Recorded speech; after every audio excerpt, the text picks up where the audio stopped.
Today's program is our fourth program in a series of webinars designed to educate and inspire best practices in placemaking. As always, thank you to our sponsors that make our programming possible. We started the series with a visual tour that transported us to some of the most notable places in Pittsburgh and highlighted what makes them worth celebrating. Then went on and looked at placemaking from the artist's view with Douglas Cooper, and continued with a program that highlighted the relationship between placemaking and resiliency. You can find the presentations on Knowledge Finder. Also, please follow us on social media for further information about this program's recording today and other up-to-date information.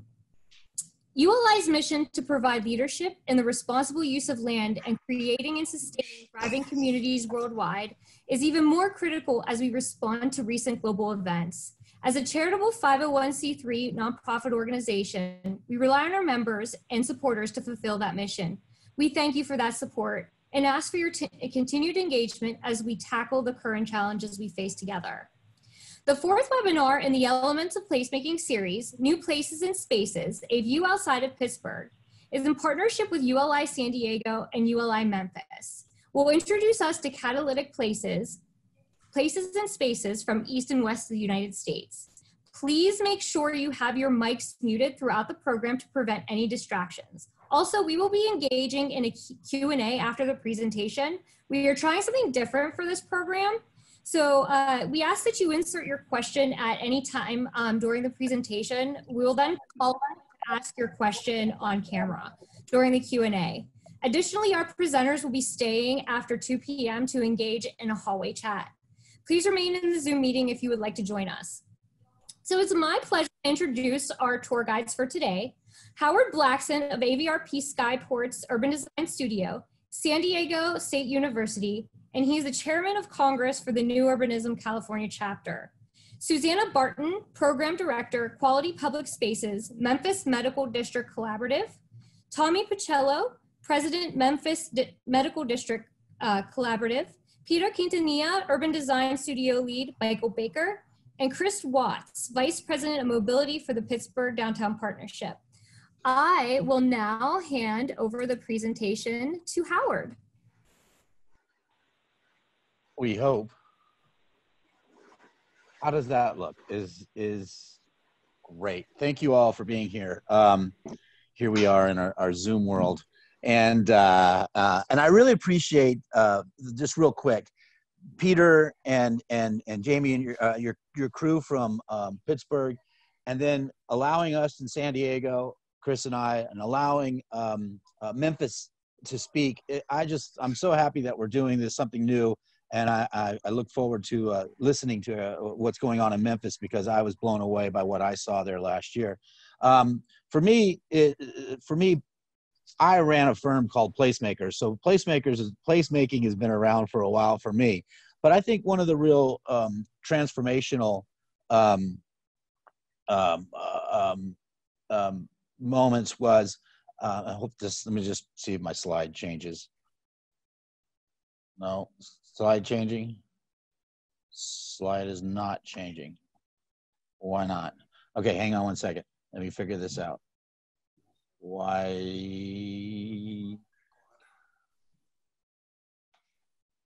Okay, I apologize for this. Cancel. Are you still seeing the main slide?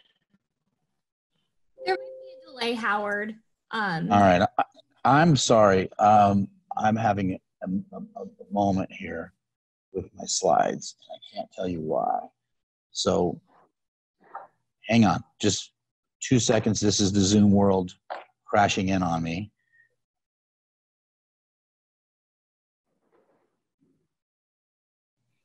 And I'm going to try it one more time. And I guess this is why technology is never going to supersede actual public spaces where we could talk to each other, right? No, how's it going right now, Peter? It's still stuck on the same slide, Howard. Good. That's because I fixed it. So what I wanted to say was that Rebar in San Francisco did a great job of of teaching us about how to look at parking spaces differently with the parking day and that transformation. And what I like to call this isn't so much place making as much as this is place shaking. There's a slight difference, and I'll talk a little more about it, but the place shaking is kind of a catch-all for grassroots engagement and efforts and empowerment and trying things. And I believe that this moment that happened showed us all a different way of looking at our cities. Where it started to become better in San Diego was New School of Architecture in East Village. Has been there for years, an anchor next to San Diego City College, next to San Diego High School, down the street from a new high school and a public library in the East Village part of downtown. A group of students at the New School that I was teaching about form-based codes, new urbanism, and tactical urbanism got together, the Rad Lab crew, and they formed this place called the Courtyard. They did it with Civic San Diego, and the mayor said, here's a vacant site right across the street from the New School, right on the transit station. And they tested this site, and it was extremely successful. People loved the music, people loved the food, people loved the bar, people loved the breakfast, people loved the coffee shop, people loved the dog park and the plaza. And it created a real buzz about this East Village area that remains to this day from these students. And it started translating at the same time downtowns were coming back, and Fred Kent for Partners of Public Spaces did a great job of showing us how to use these tactical place shaking techniques to begin placemaking in downtowns. Detroit is the poster child, where they put a beach and next to the fountain and programmed the heck out of the place and really created a buzz for Detroit that it needed. It needed this sort of change.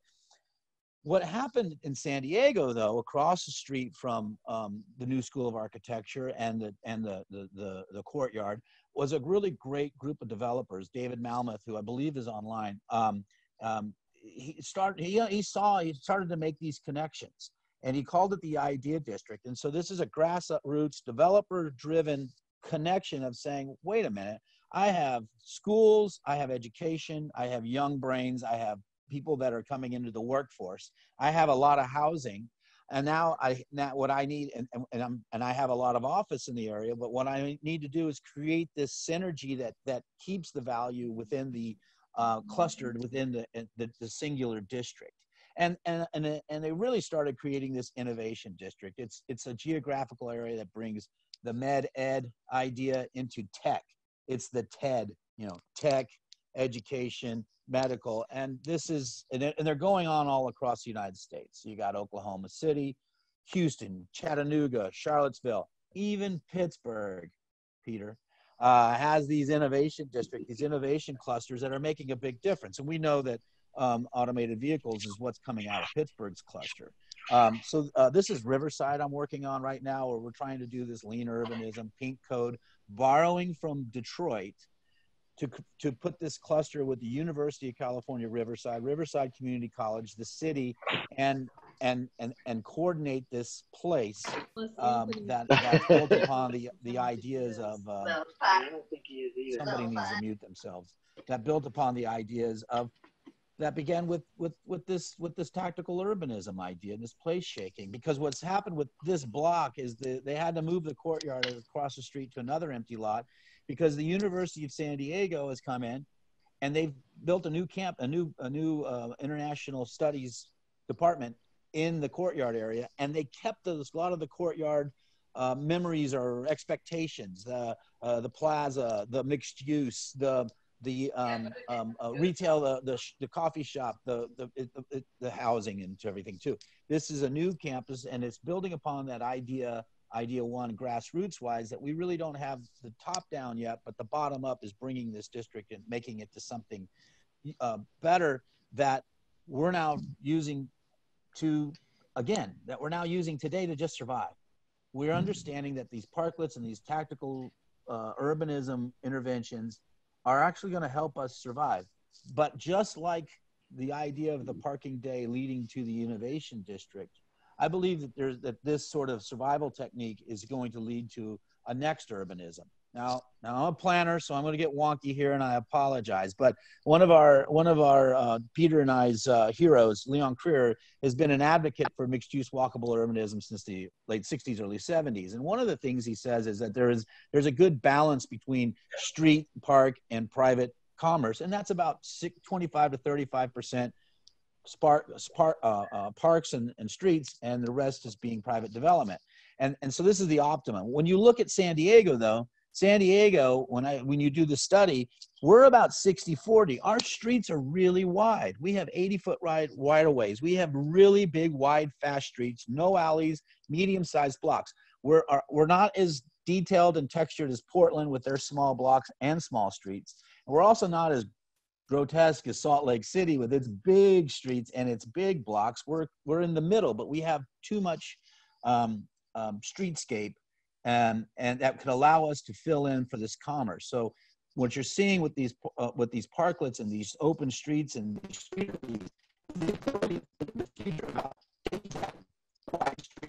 and looking at it slightly different, and then taking the idea of this overly engineered, overly wide right-of-way and turning it into something new. I believe that what we're going to see after the next year of the eating in the streets and shopping in the streets and being in the streets, especially in a beautiful city like San Diego, that you're going to see this sort of transformation happen. And the principles that make this transformation happen are strong, Chuck Marone's strong town ideas, incremental intervention, using Fred Kent's lighter, cheaper, faster. Another thing to do is to test the outcomes, measure it, document it, look at how much money is being made versus how much money was being lost with these streeteries. And you'll hear this with Memphis. And then finally remove some of the barriers. That's the thing we're finding out today.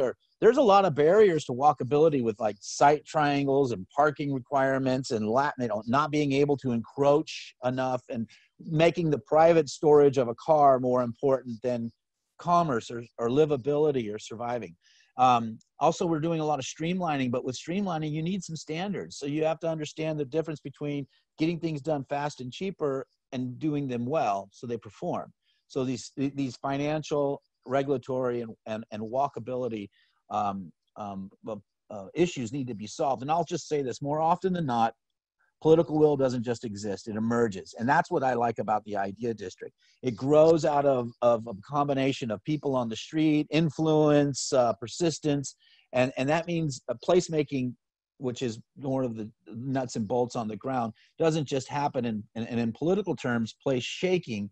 Every time somebody puts a slow down sign in their yard or throws some dirt on the street and puts a lawn chair in it or something like that, that temporary place shaking is a good start political act that everybody can bring together. And that's all I have to say about that.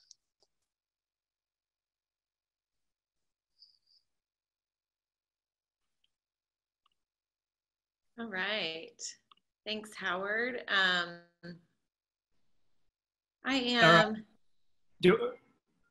I guess we're getting started next. We're handing over to Memphis. Right? Yeah, that's right, Tommy. Go for it. I'll kick us off. Thanks, Susannah. My name is Tommy Pacello. I'm the president of the Memphis Medical District Collaborative, and it's a pleasure to be here with all of you. I just rolled off as the district council chair for ULI for the Memphis chapter. And so really appreciate everything that Jamie and her team are doing in Pittsburgh.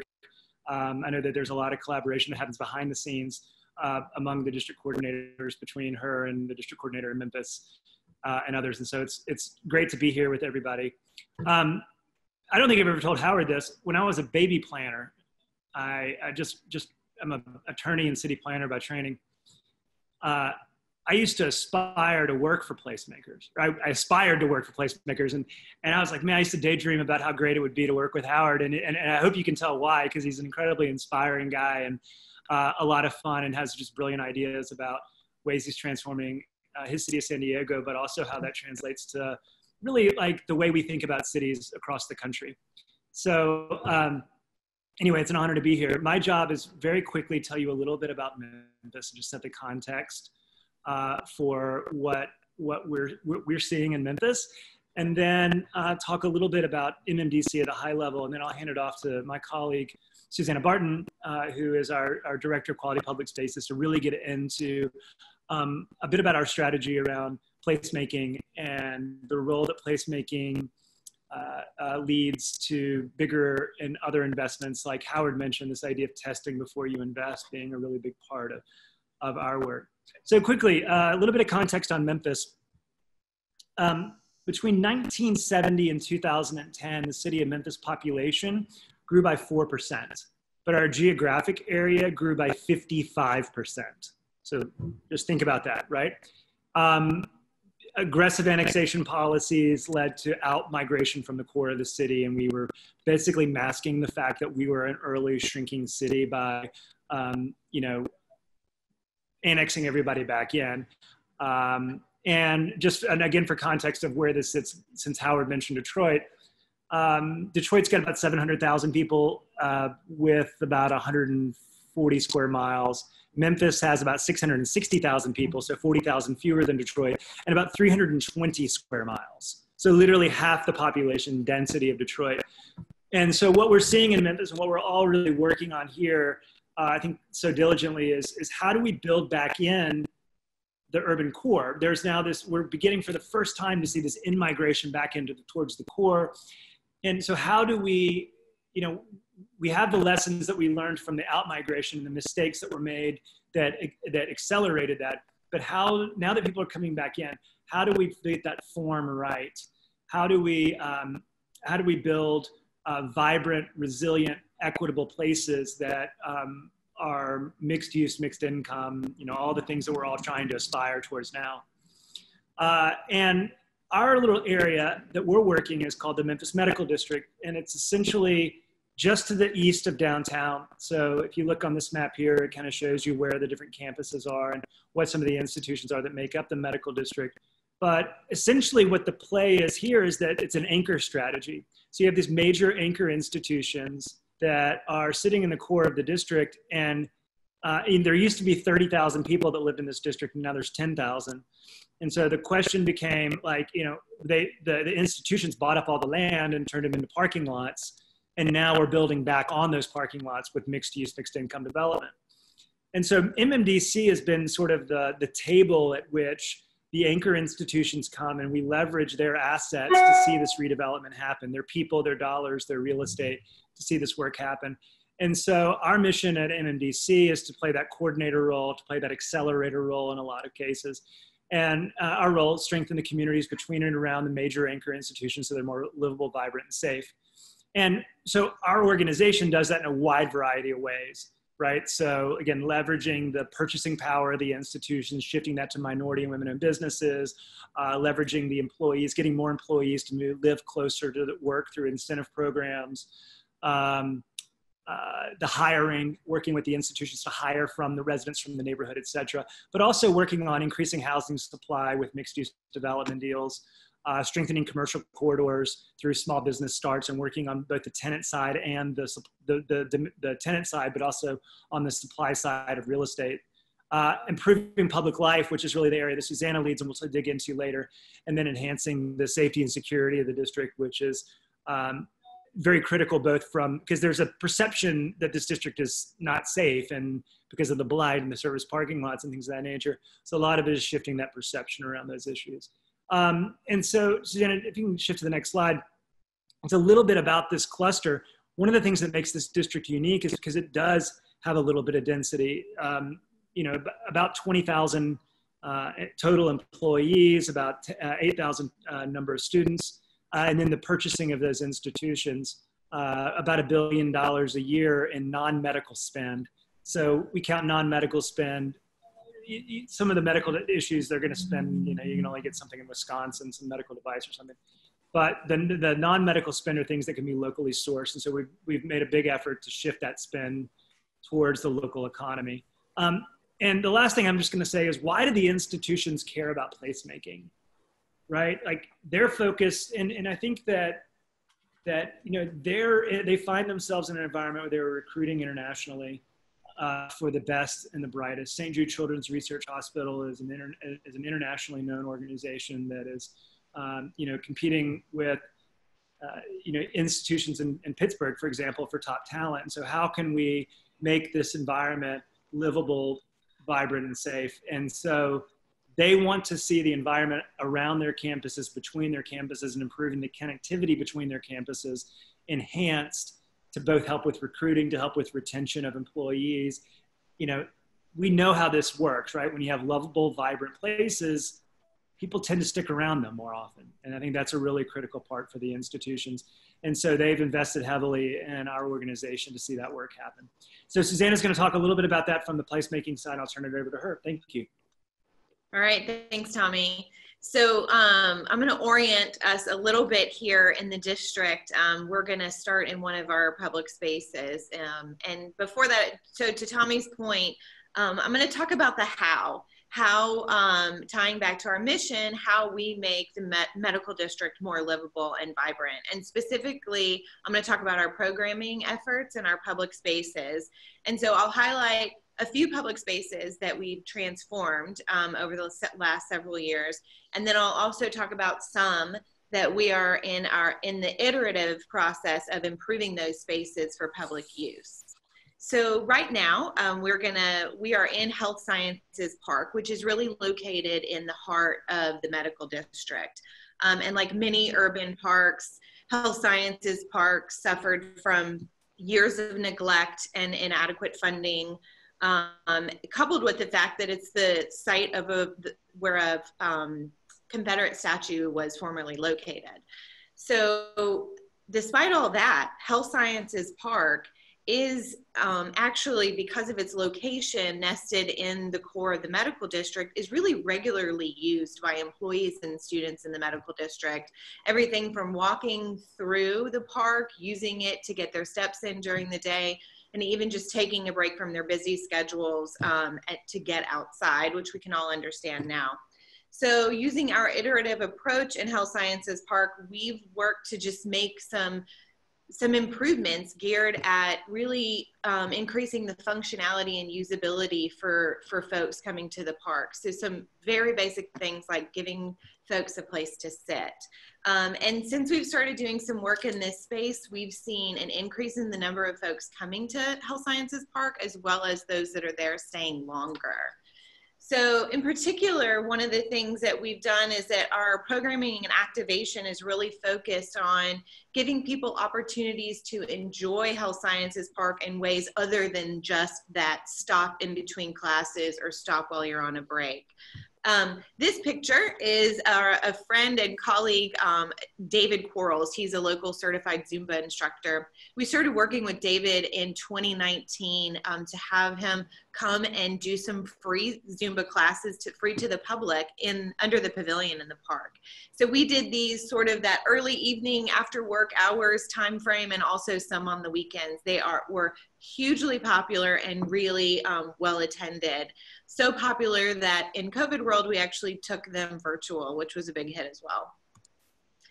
We also did something called Goat Yoga. And if you don't know what Goat Yoga is, you can Google it. It is exactly what it sounds like. Yoga is a draw, but when you put in these tiny little goats, it becomes an even bigger draw. Have you heard of Goat Yoga before? Yeah. Oh, I haven't. It's so cute. You might, if you want to just put you on mute, but we can talk more about we can talk more about Goat Yoga later, but it's super fun, and it's a great way to get folks out into the park. Again, in the park for a different reason, see the park and the larger medical district in a different way. We also started a program called Fridays in HSP, and it is once a month on Fridays, lunchtime activation. Between the hours of 11 and 1, we bring in 1 to 2 food trucks, we put out some brightly colored movable furniture, and we provide free live music for folks coming to the park. And again, it is, you know, you do some really simple things like put some tables and chairs out, and you have even games, and folks want to come out on a beautiful afternoon.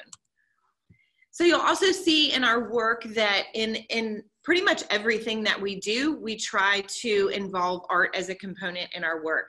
So this was a really early spring day last year, and we worked with a firm, Yak Yak, out of Paris, actually to come do an installation that was up 2 weeks.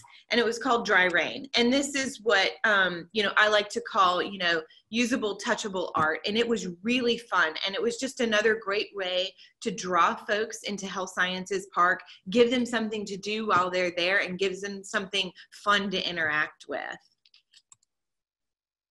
So a big component of our Quality Public Spaces program or portfolio is actually our Streetscape program. And in this program, we partner with the city to make some additional enhancements to streets, really aimed at improving safety, improving functionality, connectivity, accessibility, and beautification. So this street in particular is Manassas Street. And about a year and a half ago now, it underwent a road diet, restriping, and then we came in with additional enhancements. We added protections on the bike lanes. You can see in the small pictures on the right-hand side of the screen, all of those additional elements beyond the city's striping are where we come in. So we use some surface treatment products to distinguish space that's meant for pedestrians versus cars versus bikes. We use some vertical elements as well. And again, we use art. And so this picture on the left-hand side of the screen is a large artistic mid-block crossing that's flanked by 2 crosswalks. And it serves several functions, one of which is simply to add interest and beauty to this street. But it has done a tremendous job in slowing down the cars. This road, Manassas, again, is a north-south connector in the district, and it actually sits on the western edge of Health Sciences Park. So Health Sciences Park is surrounded by the University of Tennessee Health Science Center, multiple buildings, as well as Regional One Health, a hospital about a block away from a children's hospital. So we have a lot of folks that travel into and through the park. This location in particular receives a lot of foot traffic. And so we really wanted to make a statement here. And the statement is for drivers to slow down and to be very aware of pedestrians. This art piece was designed by a local artist named Penia. And this is just a closer look. It really makes the experience of crossing the street quite enjoyable. So this is another streetscape installation that we did early on, and this is in the Edge District, which is near to Health Sciences Park and really connects the medical district to downtown. In this picture, you can see that this area, the intersection of Marshall and Monroe, underwent a road diet. Again, we have several pedestrian bump outs, protected bike lanes, vertical elements with planters, and then also there was so much street dedicated to cars that we reclaimed that we now, some of these areas are really used as small plazas. So we also have seating out there as well. And again, we brought in art. This installation is also by the artist Penia. And this is just another view. Late last year, she did a second version of this installation and added some new colors to the streamers. And it's really, if you get a chance to come to Memphis, it's really a fun place to visit. So about a block west of that streetscape installation and Kat's art is also in the Edge District. This is on Monroe. And this picture is showing you an example of, well, it's an open street project. And so on the left-hand side of the screen, you see some converted shipping containers. And that is actually a micro business development project that's run out of our community and economic development program. And it houses 3 small retail businesses in these converted shipping containers.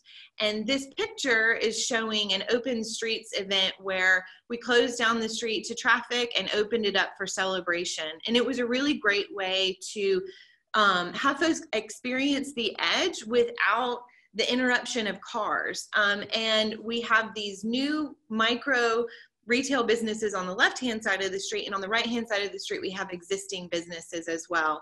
And you can see that they, pre-COVID, had put in some permanent streeteries, which are doing very well right now. And this area is, this is called Edge Triangle. And Edge Triangle is actually about 2 blocks from where we just were. And this previously was an underutilized city-owned triangular green space. And MMDC came in and engaged with students from the University of Memphis Planning Department, as well as Memphis College of Art, to work with the Edge neighborhood business owners and residents to determine what they wanted to see in this green space. And so the implementation in this space really is a direct result of the vision of what the community wanted in this space. So there's an off-leash dog area in this space. There's movable seating in this space. Again, we've utilized art here, and there are some interactive musical elements as well. And this event that we did in programming this space, we host this event regularly throughout the years, in obviously pre-pandemic, but this is called Yappy Hour. And so this is really a fun after work event that we host, social hour for dogs, and we allow their owners to come as well. This is inside that off-leash dog area at our Yappy Hour last October, and we had a really fun costume contest with all the dogs. And finally, I'm going to take you to another neighborhood in the medical district. This is Madison Heights. Madison Heights is a neighborhood and a commercial district that really acts as a gateway into the medical district along our eastern edge. This photo is from a community event celebrating the culmination of a community embedded journalism project as well as a public art project. So we have a local news outlet here called High Ground News, and they were embedding journalists in the Madison Heights neighborhood for 3 months. So MMDC partnered with High Ground News as well as a local artist collective to embed 4 artists alongside the journalists. And so the result was some really great reporting, some really great storytelling about the history of Madison Heights and really the future of Madison Heights. And it also culminated in the installation of a public art project called Rain or Shine. And Rain or Shine came out of the stories that the artists heard from business owners and residents, and that there's very little shade cover, there's very little tree cover here.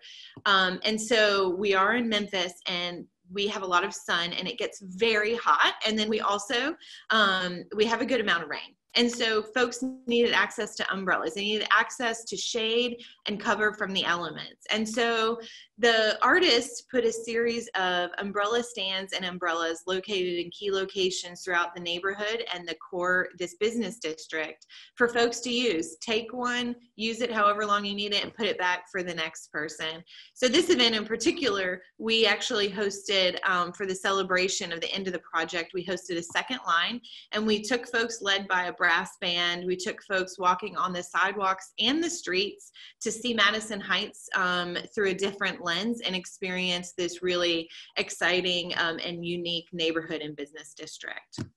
So that is it for me, and I am now going to pass it over to Peter and to Can I add one thing real quick? Yeah. I just want to make the point that a lot of the stuff that Susannah has shown and that her team does really kind of falls into this category of previtalization. And it's, you know, there's a lot of stigma with these neighborhoods that is not great. And a lot of this programming that the team does that is so fantastic really helps reframe the perception of these places in people's minds. As, you know, when we first got started, we would hear things like, I don't want to be here unless I have to be here. And now that's not the case. We're actually reframing the narrative of these neighborhoods and of the medical district as beyond medical. There are a lot of other things that are happening here, from arts and manufacturing to, you know, food to, you know, guitar makers, all kinds of really cool stuff that is going on here that people want to be part of and are coming to the neighborhood to enjoy. I just wanted to throw that in. I think it's a vital, critical part of revitalizing any place is this previtalization work. And you also get to know the neighborhood while you're doing it. Great, thank you very much. So good afternoon, everyone. And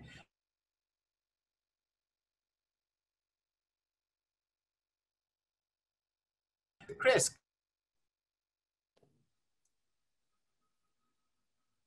Yes. Peter? I think we lost Peter. Sorry, can you hear me now? Aha, yes. So I'm not the only You are technically challenged. You are not the only one, apparently. Yes. Can you guys see my screen now? We can see that you, yes, we can. Fantastic. And we're going to start with Chris actually giving us a quick background on what we're doing here in Pittsburgh. A lot of exciting stuff, Chris. Excellent. Hello, everybody. As Jamie mentioned, I'm Chris Watts. I'm the Vice President of Mobility with the Pittsburgh Downtown Partnership, the Business Improvement District and Community Development Organization that supports our Golden Triangle.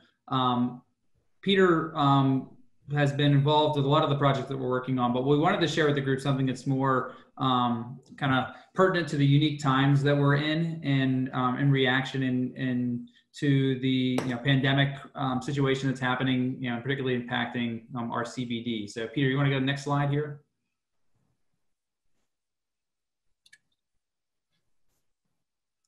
So as I'm sure many of you on the call and the organizations and cities that you work in or represent may have experienced, in mid-March, business as usual came to a pretty aggressive halt, particularly in downtown Pittsburgh. Very quickly, many of the businesses that benefited from the over 100,000 daily commuters into our downtown core were really struggling to figure out how to operate, not just with lack of people, but also with added restrictions that were placed on them by the state and our local county government on operating and in support of the important public health measures that needed to be taken. And the downtown partnership in collaboration with the city and really with the leadership of our city of Pittsburgh took on an effort to work with communities and representatives from across the city to identify how can we work together to support the vitality of the people and places during this unique time, both from a commerce perspective, but also from a recreation and mobility perspective as well.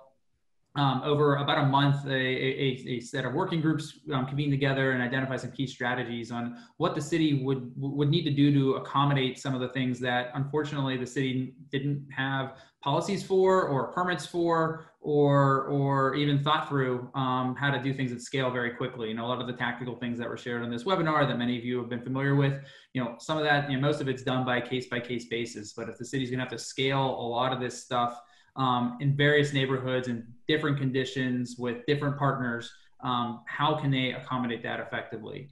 And so the city launched or released a task force report that detailed a lot of the criteria on what they'd be comfortable moving forward with and some of the things that they still need to figure out.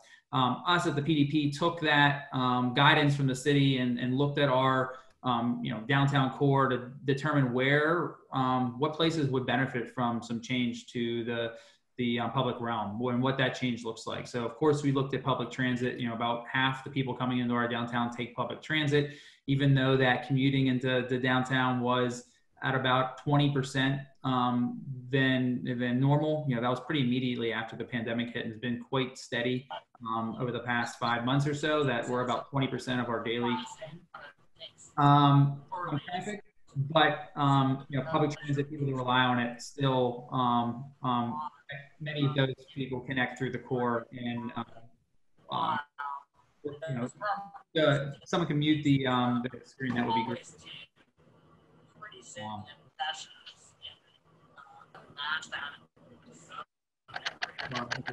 Someone that's not muted, but that's okay, we'll work through that. And so looking at public transit, and that was one intervention, but the most immediate, because of the survival and the risks that some of these restaurants and businesses were having, was the restaurant industry. And outdoor seating quickly came to be one of the primary tools to help support restaurants in this unique time, particularly because they had capacity limitations internally. In Pittsburgh, that evolved, at 50%, there was no indoor seating at all. Then it went up to 50%, and then we had a reemergence, and that currently is at 25% internal capacity. So as much as outdoor space that we can find and repurpose, particularly when there's a lack of travel demand and activity downtown, it gave us some flexibility to rethink the streets and the public realm to support these small businesses in a way that still enables mobility and all the different functions that these streets need, but help bring people together to support these restaurants in a safe way that can possibly lead to some larger scale changes that we've been thinking through anyway. So next slide, Peter. One of the corridors that we identified, as you see in this list of different corridors that benefit, Peter, if you could jump to the next slide. One of the corridors that we identified was Penn Avenue. Penn Avenue right now, downtown is evolving into having a better connected, protected bike network, but it is the one street in downtown that did currently have a protected bike lane. It was two lane westbound, one way with a protected bike lane on the south curb. And as you can imagine, with limited travel going through there, that street was not being utilized to its efficiency level that we thought could be, particularly with the outdoor dining.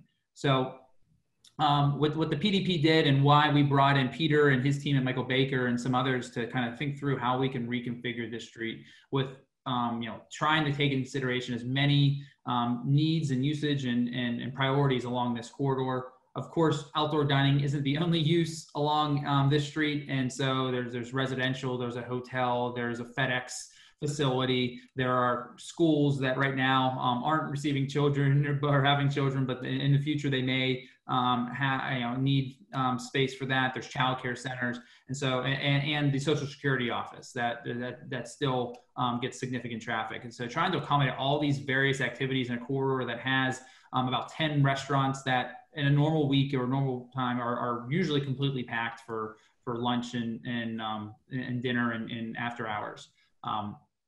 So in a pretty aggressive outreach activity that the PDP led, we went, certainly it's challenging during the pandemic, but we basically went door to door and had many Zooms or calls or appropriate socially distant conversations with stakeholders, because trying to move quickly to do this without consensus was nearly impossible. But we found that some of the businesses that typically and residents that typically did not support changes to the configurations or allocating more space for people were very, very supportive of trying to rally to help our small businesses and our restaurants.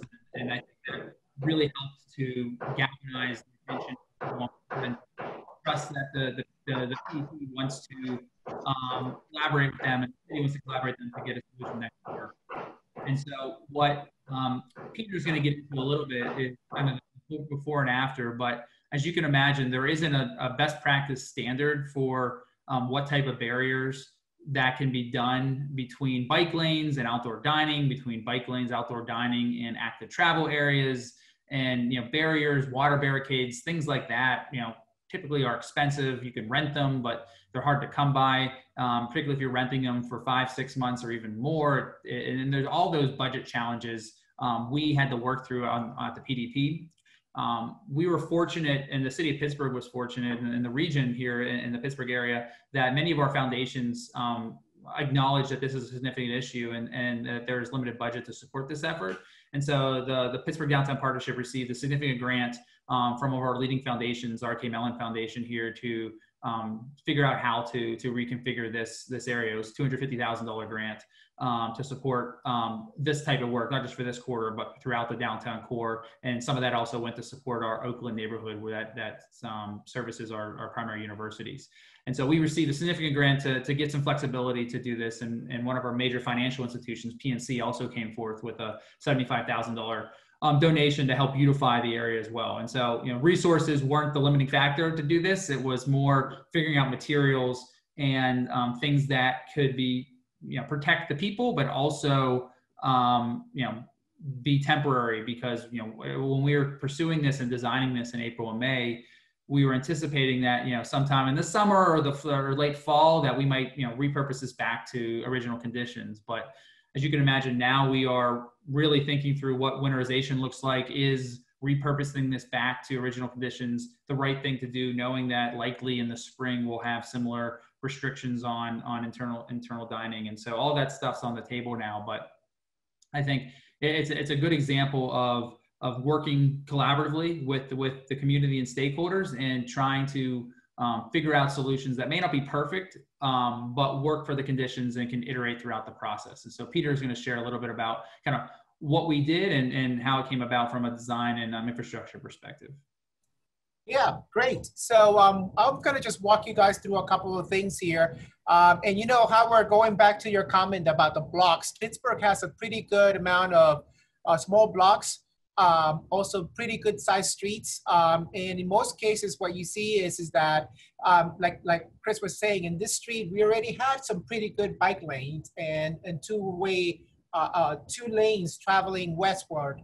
But we went ahead and made a lot of changes. And this video kind of shows you a little bit of what we've done. Basically, we got some planters, and you see a lot of these separators, and also ADA ramp. And some of those wood separators, those are very simple 4x4 wood with some 2x2, 1x2 or 2x4 wood studs to hold on railing system. And what you see here is we created a very simple chicane that slowed down traffic, but at the same time increased the seating arrangement for right there. Bridges and Bourbon is one of my favorite restaurants, by the way. But we also created a real nice visual separation and also lots of planters, like I said. But then at the end, right after this end of this one block, we went ahead and we took it back down again to a normal lane as it was. As it used to be in the past. And then let me see if it's gonna let me now because, oh yeah, so this is how it used to look like before. You can see it was 2 travel lanes during the day. One of the travel lanes ended up being just single a parking lane, and then the 2 bike lanes. So we went from this into this, where you see that basically we moved one of the bike lanes. It's still protected because it's counterflow. The other bike lane that is going is a share lane, so it's going with the traffic going west. And then the whole bit of land that was actually just for bike lanes before, which I think it was about 14 feet or so, Chris, if I'm not mistaken. You know, all that space basically got given back to all these restaurants, and you know, PTP went ahead and also paid for the ramping to happen. What was fantastic about this project is that some of the restaurants just took the ideas and ran with it. And so Nikki's Thai kitchen was fantastic the way they did it. I mean, once you go in there, it really feels like you're in a completely different place. You know, with all the planters, they spent a lot of money actually on plants and things. But all that we did was we gave them the space that allowed them to actually go out and take over and do all these wonderful things that they did. I think they even bought that wood mulch that they used on the tree, which was fantastic. And then again, the other restaurant that was very close to the Bridges and Bourbon, the one that I was mentioning, one of the wonderful things that they did was that rather than they treated it differently than Nikki's Thai restaurant did. Here they said, you know, let's take out all the nice tables from inside the restaurant and put them out there. And these are marble top tables and things. And they also brought out some fantastic drinks outside. So all of a sudden you're in the middle of the street where it used to be a bike lane, and you're having a drink that makes you feel like, you know, like you're a human being and you're thankful to be alive. And then the last bit that PDP has done is that they went ahead and contacted a local artist. A lot of the spaces that, you know, like Chris was saying, you know, some of these spaces are businesses or schools. And so, you know, obviously they're not going to take out the students out in the street, plus they don't have students at the moment. So PDP went ahead and hired an artist to come back and do a lot of a really beautiful artistic work on the rest of the space. And all of a sudden what you have is a continuation of seating and color and more seating and fantastic different stuff that's happening. So I think that this has been one of those really great examples of, my goodness, Chris, we did it in 2 weeks basically. The drawings and the permit and the CD was fantastic to work with, but thanks to Chris and PDP that they were pushing it all the way through, we were able to in basically 2 weeks, you know, change completely how this street looks like from what used to be before to what is at now, which is, and we hope that stays like that, at least I do, because I like going there to drink, but to stay as a wonderful, wonderful place for people. And talking about placemaking, I thought that was a really great example. Thank you. I guess now we'll give it back to Jamie, right? Yeah, sure. if anybody has any, I didn't see any questions in the chat as of yet. So if there are any questions for our panelists and speakers. And they can raise their hands in the participant part. I know Hannah Hobbs is out there and she likes to talk. Maybe that's not a good thing when they got 5 minutes. That's okay, but continue. Aha! Hi, Howard. I actually don't have much to say. I've really, I've enjoyed, you know, Howard, you starting off with, you know, this is how you do it, kind of the educational side, and then each city representing what they've done, what's working, what's not working. So yeah, I don't have anything. That's fine. Thank you. I really appreciate it, just to talk amongst ourselves too, is that the difference between Memphis and Pittsburgh in scale and time, as Tommy was putting in the chat. Real quick, Peter, what are your thoughts about how long are these installations going to take? And then Tommy and Susannah, what's the time frame for your interventions too? Well, in our installation, I mean, we at first we thought it was going to be only the summer, right, Chris? And now we're thinking that may go a little bit longer. And actually, a week ago we had drinks right there at Bridges and Bourbon again, and you have to come, Howard. Come to Pittsburgh. You and the drinking. Everybody, come to Pittsburgh and we'll no, and we sat there and we started thinking about how are we going to winterize these places, you know, because I think that COVID is not going anywhere anytime soon. And the restaurants, they need to be able to open up during the winter. Otherwise, we are going to see a lot of closing of many, many businesses.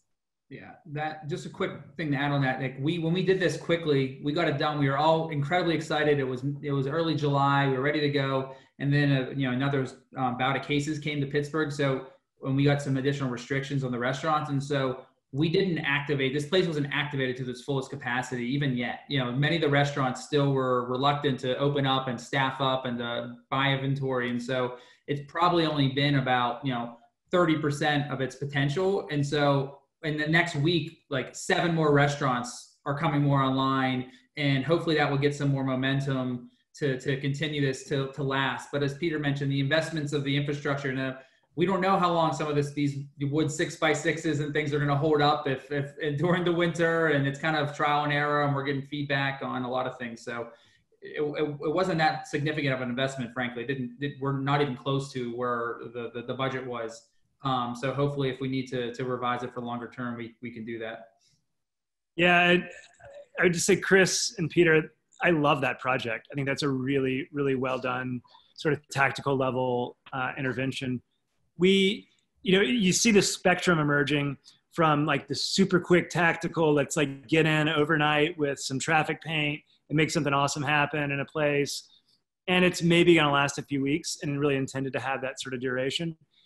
To these midterm projects, which are a lot of the work that Susannah and our team does, which are really geared towards like these 5 to 10 year time frame, to the permanent, the big heavy infrastructure. And like you can see like the $1 sign, the $2 or $3 sign, to the multi-dollar, $4 or $5 sign, the permanent projects.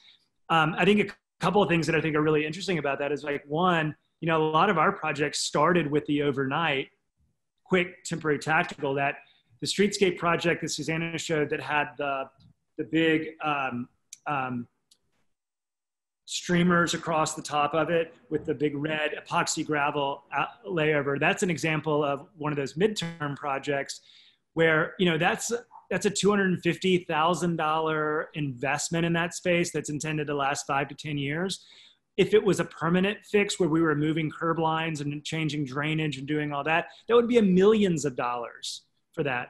And the thing is that I think that, and this is something that Team Better Block, if you're familiar with their work down in Dallas, Jason Roberts and Andrew Howard and those guys, we talked to them a lot about this idea of bolt down infrastructure and keeping our streets nimble, because we don't really know who saw birds coming 5 years ago or whatever, I mean, the streets and the infrastructure is changing so fast. It's like, in a way, let's use these more nimble practices of bolt down infrastructure that they use a lot in Europe.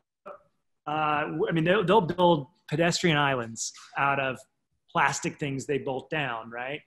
Or, whoa, sorry, table fell. Or, change curb lines with these planters that are movable and all these kinds of things. I think that's what's coming. I think we're going to see a lot more of that over the next several years, and cities adapting and pivoting towards that more interim usage. Yeah. And if I could just add 2 points. The first on programming, I mentioned briefly when we first went remote middle of March here, we were scheduled to do an in-person Fridays in Health Sciences Park event. So we immediately pivoted that, and instead of a monthly event, we took that starting at the beginning of April, and we ran it through the end of this month, where we did free virtual concerts on Zoom, on Facebook Live. And, we still kept the terminology Fridays and HSP so that we could try to tie people to the place. But we had over 5,000 attendees participate in our virtual concert series between April and the end of this week. So it's that was much better than we thought, and we were really happy because we were just thinking, how can we help people stay and feel connected? We also took David Coral's Zumba classes. We did those virtually as well. We offered yoga, mindfulness and wellness classes, again, all through the lens of the medical district, Health Sciences Park, really connecting people to place. We are going to test our first in-person Fridays in HSP on September 25th. So stay tuned. We have a lot of approvals that we have to get from the health department and everything. And obviously we want to do it right and be safe for folks, but we're going to do a very socially distant, no games, no handouts, things like that. But there will be a food truck. There will be musicians distance from patrons, and tables placed at a safe distance as well. So we're going to try it. I mean, what better place than a park to have folks out during the day for lunch? And I also just want to say to Peter and Chris that I cannot wait to get a copy of that task force report, because we absolutely need it here in Memphis. We came out with some guidelines from the city, which is great and everyone's really excited about. But what we are hearing, what our business at Community and Economic Development Program Director is hearing, is that it's a list of bullet points, and they need more help. They need more information. So we've done some things like sharing, the NACTO guide that came out that Street Plans Collaborative worked on, and some other resources like that. But I think our restaurants are going to really love to see what you all put together. Yeah, I just shared it in the chat. The city has taken a significant, everyone complains about the city in different ways, but they stepped up. Our Department of Mobility and Infrastructure stepped up pretty aggressively to figure out new permitting processes.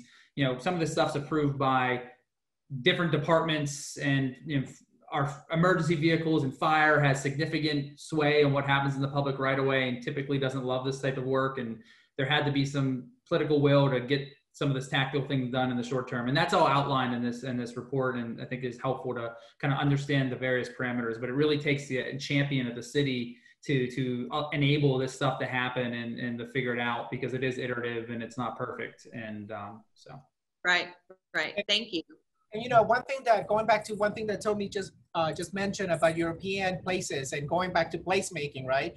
The one thing that we do wrong in the United States is that whenever we have, the right of way at 60 foot, we go ahead and we program absolutely every single one of those inches, Whereas a lot of cities in in Europe, for example, they don't think of it as sidewalk, car, parking. Instead, they just say we paved the whole entire thing over, and then they put some planters for sidewalk, or they remove the planters, allow it for parking, or they put the planters at the beginning of the block, and they say, to hell with cars, just bicycle and pedestrians and stuff. And it becomes so much more capable of responding to what's happening. And so our cities actually, it becomes an issue. For example, when we're doing Penn Avenue, thinking about ADA accessibility. Well, what about if you put a table right next to the curb? The person's on the table, they're gonna, get off, and are they gonna fall? Are they gonna hit a curb? So, again, because we over-engineered our cities and our places, it becomes so much more harder to retrofit them to become more than what we specifically designed for. What do you think, Howard? Out of hot I think air? we went over our time. I think we went over our time. That's okay. That's okay. That we invited people to stay as long as they want. Oh, okay, good. Yes, so there's no more questions in the chat, but before we go on to our more informal part of the program today, I just wanted to thank Susannah, Tommy, Howard, Chris, and Peter for joining us today. And thank you, ULI San Diego and ULI Memphis for helping us with this. We really appreciate it. It was great to hear about everything that everybody was doing, you know, especially circling it back to Pittsburgh and tying it all together. So thank you so much. A lot of questions about if this will be available, this recording will be available in the presentations. Yes, I will send that out as soon as I have it done and edited. So I will share that as soon as I can. But so moving forward, we're going to do a hallway chat. So this is a very informal sort of place where you can shout out questions, raise your hand, and we can just talk amongst ourselves very informally, like, you know, an in-person event where we're out of the program and we're in the hallway, or we're socializing after the main speakers. So yeah, let's do that right now.